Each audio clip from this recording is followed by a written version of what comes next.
Just like circles can have parametric equations of lines, so can, or pardon me, parametric equations of circles. You can also have parametric equations of lines. So check it out. X is equal to x naught plus at, because that's our slope, right? And then y is equal to y naught plus bt. And lines are infinite, so I'm going from negative infinity to positive infinity for a full line, right? Line segments, we'll talk about that here in just a little bit, but for a full line, they are infinite, all right?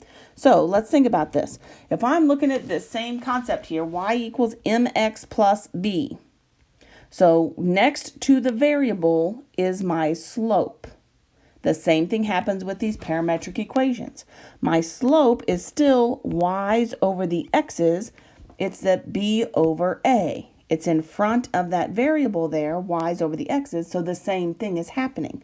Through my point, x naught, y naught. So I can get that through that point. Okay, so let's do one. Here's example 3a. I want to find slope-intercept form. Given x equals negative 2 plus 3t, y is equal to 4 minus 6t, and then my parameter is infinite because I'm going to go for the whole line. All right? Okay, now, when you have these parametric equations, all right, you are going to eliminate the parameter in order to pull this off.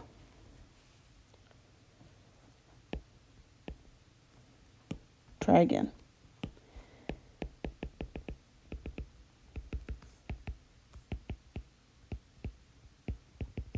So if I eliminate the parameter, x is equal to a negative 2 plus 3t. That's what we already have, right? I want to, t is that extra variable that we're looking at. So that's what we want to try to eliminate. So if I solve for t here, I'm going to add 2 to both sides. Divide by 3. And that is what I'm going to plug in. Here I have x plus 2 divided by 3. That is what I'm plugging in for that t value. So y is now equal to 4 minus 6 times x plus 2 divided by 3. And now I have everything in terms of x and y. You see how that works? So if I want to just put this, everything back in terms of slope-intercept form, just in terms of x and y, I had to eliminate that parameter. Because that's what gets rid of those. Well, we just, solve a system of equations. Solve for one variable and plug it in. Eliminate that variable. Y is now equal to 4 minus, because you can look at this and see 3 goes into 6 2 times, and then just distribute that 2. Minus 2x minus 4. So I've got positive 4 and negative 4 cancel out. So my equation is just y is equal to a negative 2x. All right. Now I want to show you something else. We also know this to be the case. So using my values up here, I know that I can have these parametric equations and get the slope. Some of you may have been saying that already. You're like, well, why don't you just get the slope that way? Yes, totally legit. If I have this, I know I can totally get my slope this way. So I know that my slope here is negative 6 over 3, giving me that negative 2. I have a point. That's those beginning. I have the point of negative 2, 4. Anytime you have a slope and a point, you can do y minus y1 is equal to m times x minus x1. That's just that basic linear stuff. So y minus 4 is equal to a negative 2x plus 2. So y minus 4 is a negative 2x minus 4. If you add 4 to both sides, y is equal to a negative 2x. Do you see how we get the same thing? Two different ways in order to get there. And sometimes you have to eliminate the parameter, right? So this eliminate the parameter is the generic way to solve it. If we specifically are looking at lines, and we have these special formulas and this special information to look at. But typically, if you want to convert from a parametric into a Cartesian coordinate with just x and y, you eliminate the parameter. That is our basic way in order to do this. All right. If we have lines, then we have a special way that we can go about it. But at normal, just eliminating the parameter is the way to convert from parametric. Okay, let's do another example here. Go back to black. So here's example 3b. Find two pairs of parametric equations.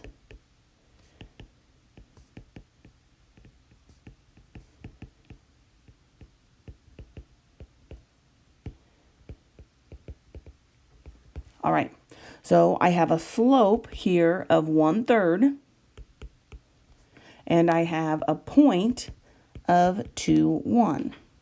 So these are lines, right? A slope and a point. So I want to find two parametric equations with these lines. So go back to everything that we know. I know that this is the same thing as b over a, and this is x naught, y naught. So plug that stuff in. So here's our first one. X is equal to 2, and then my a is positive, plus 3t. Y is equal to 1 plus t. And then anytime you write a parametric equation, you have to state the parameter. If you introduce that t, you have to define that t. Do you see where this stuff came from? My b is my slope. My a is my slope. My x is my point, and my y is my point. And there's my first one. All right? So the next thing that you have to say, so this is how my parameter, it starts and it stops here, right? So I want to look and see what it is. You need to also then state, because you'll have to do this in your homework, I want you to state the orientation. All right? So you want to state here my orientation of what it is that I'm looking for. If I have this as a line, my slope is positive, right? So if my slope is positive, how do I move? Yeah, so at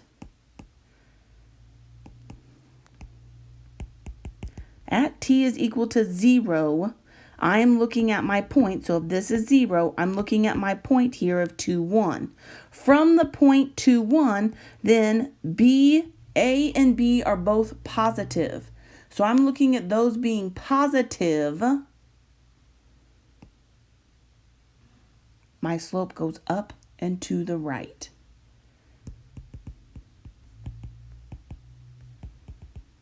Do you see that?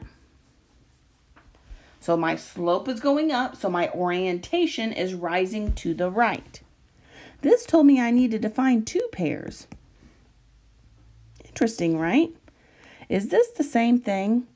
Could I have, for pair number 2 here, could I also have a slope that is -1 over -3? Oh, right? All right. So if I'm looking at this, my slope, I can have x is still the same point of 2 minus 3t.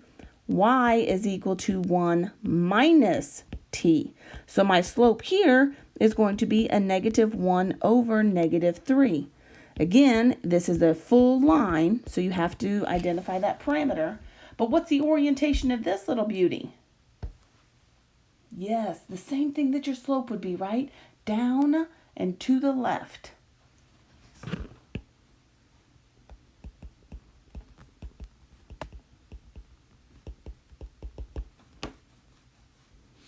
Down to the left. So you can have, just like lines are infinite, you can have more than one parametric equation that goes with those lines. Does that make sense?